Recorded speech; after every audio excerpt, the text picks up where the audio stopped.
Friends, good morning to all of you in the Master Education channel. ଠିକ୍ ଅଛି ପିଲାମାନେ, ଆଜି ଆମେ ଅଷ୍ଟମ ଶ୍ରେଣୀର ବିଜ୍ଞାନର ପ୍ରଶ୍ନ ଉତ୍ତର ଦେଖିବା।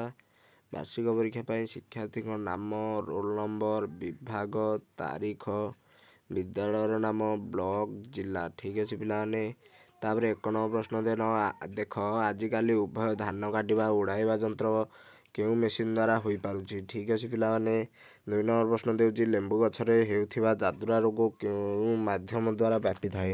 ଠିକ୍ ଅଛି ପିଲାମାନେ, 3 ନମ୍ବର ପ୍ରଶ୍ନ କ'ଣ ଦେଇଛି ଆମର Fe plus H2O gives rise to Fe2O3। ଠିକ୍ ଅଛି ପିଲାମାନେ, 4 ନମ୍ବର ପ୍ରଶ୍ନ କ'ଣ ଦେଇଛି ଅମ୍ଳଜାନ ଅନୁପସ୍ଥିତିରେ ପ୍ରକୃତିରେ ସଂଗଠିତ ହୋଇଥିବା କାର୍ବନାଇଜେସନକୁ କ'ଣ କୁହାଯାଏ। 5 ନମ୍ବର ପ୍ରଶ୍ନ ତମର କ'ଣ ଦେଇଛି ଗୋଟିଏ ଆବଦ୍ଧ ପାତ୍ରରେ ନାଇଟ୍ରୋଜେନ ରଖି ଜଳନ୍ତା ମ୍ୟାଗ୍ନେସିୟମ ଫିତାଟିଏ ତା ମଧ୍ୟକୁ ପକାଇଲେ ରାସାୟନିକ ପଦାର୍ଥ ମିଳେ। କେଉଁ ରାସାୟନିକ ପଦାର୍ଥ ମିଳେ। ଠିକ୍ ଅଛି, ଏବେ ନେକ୍ସଟ କ୍ୱେଶ୍ଚିନ୍କୁ ଯିବା ପିଲାମାନେ। ଦେଖ, 6 ନମ୍ବର ପ୍ରଶ୍ନ ତମର କ'ଣ ଦେଇଛି ନ୍ୟଷ୍ଟି ମଧ୍ୟରେ ସୂତା ଭଳି ଥିବା ଅଂଶକୁ କ'ଣ କୁହାଯାଏ।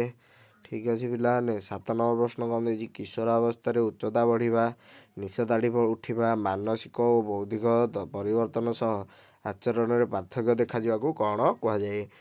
ଆମର 8 ନମ୍ବର ପ୍ରଶ୍ନ କ'ଣ ଦେଇଛି Y ଗୁଣସୂତ୍ର ଥିବା ଶୁକ୍ରାଣୁ ଓ X ଗୁଣସୂତ୍ର ଥିବା ଡିମ୍ବାଣୁର ମିଳନରେ ପୁତ୍ର ସନ୍ତାନ ଜାତ ହୁଏ, ତେଣୁ ସନ୍ତାନର ଲିଙ୍ଗ ନିରୂପଣ କର। ଠିକ୍ ଅଛି ପିଲାମାନେ, ଲିଙ୍ଗ ନିର୍ଦ୍ଧାରଣରେ କାହାର ଭୂମିକା ଥାଏ। ଏହାର ଉତ୍ତର ତମେ ନିଜେ କରିବ ପିଲାମାନେ। ଠିକ୍ ଅଛି, 9 ନମ୍ବର ପ୍ରଶ୍ନ ତମର କ'ଣ ଦେଇଛି ମଣିଷ ଶରୀରରେ ଧ୍ୱନି ଶୁଣିବାର ପ୍ରଧାନ ଭୂମିକା ଗ୍ରହଣ କରୁଥିବା ଅଂଶର ନାମ କ'ଣ। 10 ନମ୍ବର ପ୍ରଶ୍ନ ଦେଇଛି LED ବଲ୍ବରେ ଥିବା ତାର ଦୁଇଟିର ନାମ କ'ଣ ପିଲାମାନେ ଲେଖିବ। 11ରୁ 16 ନମ୍ବର ପ୍ରଶ୍ନରେ ଠିକ୍ ଉତ୍ତର ଦେବ ପିଲାମାନେ, ଯେଉଁଟା ଠିକ୍ ଚିହ୍ନ ଠିକ୍ ଉତ୍ତର ଦେବ, ଠିକ୍ ଚିହ୍ନ ମାରିବ। ଠିକ୍ ଅଛି, ନିମ୍ନଲିଖିତ ଗ୍ୟାସ୍ ମଧ୍ୟରୁ କେଉଁଟି ଗ୍ରୀନ୍ ହାଉସ୍ ନୁହେଁ। CO2, SO2, CH4n। ଠିକ୍ ଅଛି ପିଲାମାନେ, ଏହାର ଉତ୍ତର ତମେ କରିବ। ଏବେ ନେକ୍ସଟ କ୍ୱେଶ୍ଚିନ୍କୁ ଯିବା।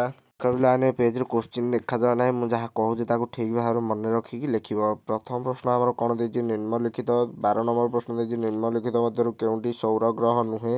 ସିରିୟସ୍, ବୁଧ, ଶୁକ୍ର, ଶନି। ଠିକ୍ ଅଛି ପିଲାମାନେ, ସିରିୟସ୍ଟା ଆମର ନୁହେଁ। ଏହାର ଉତ୍ତର ହେଇପାରିବ ଗୋଟିଏ ଭୋଜନଶୀଳ ବସ୍ତୁ ପିଲାମାନେ ଗୋଟିଏ ଦୋଳନଶୀଳ ବସ୍ତୁ ସେକେଣ୍ଡରେ ଯେତେ ଗୋଟି ପୂର୍ଣ୍ଣ ଦୋଳନ କରେ ତାକୁ ତାର କ'ଣ କୁହାଯାଏ। ଆବୃତ୍ତି, ଆୟନ, ପ୍ରତ୍ୟାୟନ, ଆବର୍ତ୍ତକାଳ। ଠିକ୍ ଅଛି ପିଲାମାନେ, ଏହାର ଉତ୍ତର ତମେ ଲେଖିବ। ତାପରେ 14 ନମ୍ବର ପ୍ରଶ୍ନ କ'ଣ ଦେଇଛି ଉଭୟ ପରିମାଣ ଓ ବିରନରେ ଥିବା ରାଶିକୁ କ'ଣ କୁହାଯାଏ ପିଲାମାନେ। ଅନିଶ, ବାରିଶ, କ୍ରିୟାଶୀଳ, ଅନନ୍ତ। ଠିକ୍ ଅଛି ପିଲାମାନେ, ତାପରେ 15 ନମ୍ବର କ୍ୱେଶ୍ଚିନ୍ କ'ଣ ଦେଇଛି କିଶୋରୀମାନଙ୍କ ପାଇଁ ଉପଯୁକ୍ତ ଖାଦ୍ୟ କ'ଣ ପିଲାମାନେ। ରୁଟି, ଡାଲି, ପନିପରିବା, ଭାତ। ପିଲାମାନେ ଭେଜିଟେବୁଲ ଦେଇଛି, ଲେମ୍ବୁ ରସ ଦେଇଛି। ଏଇ ଅପସନ୍ଟା ଭେଜିଟେବୁଲକୁ ଲେମ୍ବୁ ରସ ଦେଇଛି। ଆଉ ଆମର କ'ଣ ଏଇ ଅପସନ୍ଟା ଦେଇଛି ରୁଟି, ଡାଲି, ପନିପରିବା। ଏଇଟା ଦେଇଛି ଚିପ୍ସ, କୁରକୁରେ। ଏଇଟା ଦେଇଛି ଭାତ, କୁରକୁରେ ପିଲାମାନେ। ଭାତ, ନୁଡୁଲ ଦେଇଛି ପିଲାମାନେ। ଆଉ ଏଇଟାରେ ଏଇ ପ୍ରଶ୍ନଟାରେ ଦେଇଛି ଚିପ୍ସ, କୁରକୁରେ ଆଉ କେକ୍। ଠିକ୍ ଅଛି ପିଲାମାନେ, ଯେଉଁଟା ଠିକ୍ ଉତ୍ତର ଲେଖିବ। ତାପରେ ପ୍ରଶ୍ନ ଆମର କ'ଣ ଦେଇଛି ପିଲାମାନେ ଦେଖ। ପିଲାମାନେ ପ୍ରଶ୍ନ ଦେଖାଯାଉନି 16 ନମ୍ବର ପ୍ରଶ୍ନଟା। 16 ନମ୍ବର ପ୍ରଶ୍ନ ଆମର ଛାଡ଼ି ଦେଇଥିବ। ତାପରେ 17 ନମ୍ବର ପ୍ରଶ୍ନକୁ ଦେଖ ପିଲାମାନେ। ଆମର 17 ନମ୍ବର ପ୍ରଶ୍ନ କ'ଣ ଦେଇଛି ଦେଖ। ଠିକ୍ ଅଛି,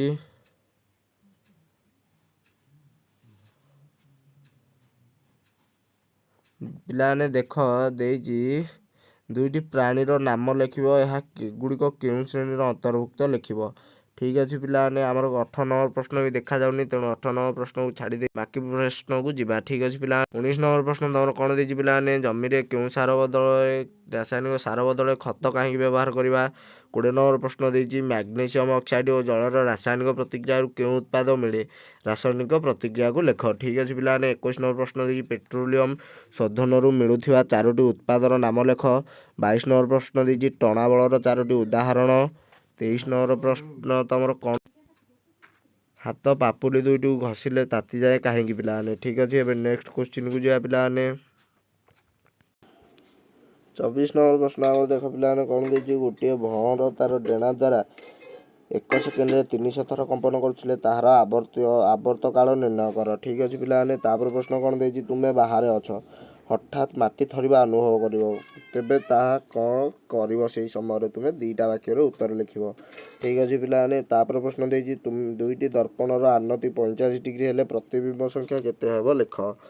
ତାପରେ ଦେଇଛି ମାର୍ବଲ କ୍ୟାନ୍ସର କ'ଣ, 2ଟି ବାକ୍ୟରେ ଉତ୍ତର ଲେଖ। ଠିକ୍ ଅଛି ପିଲା। ଏବେ ନେକ୍ସଟ ପ୍ରଶ୍ନକୁ ଯିବା ପିଲା।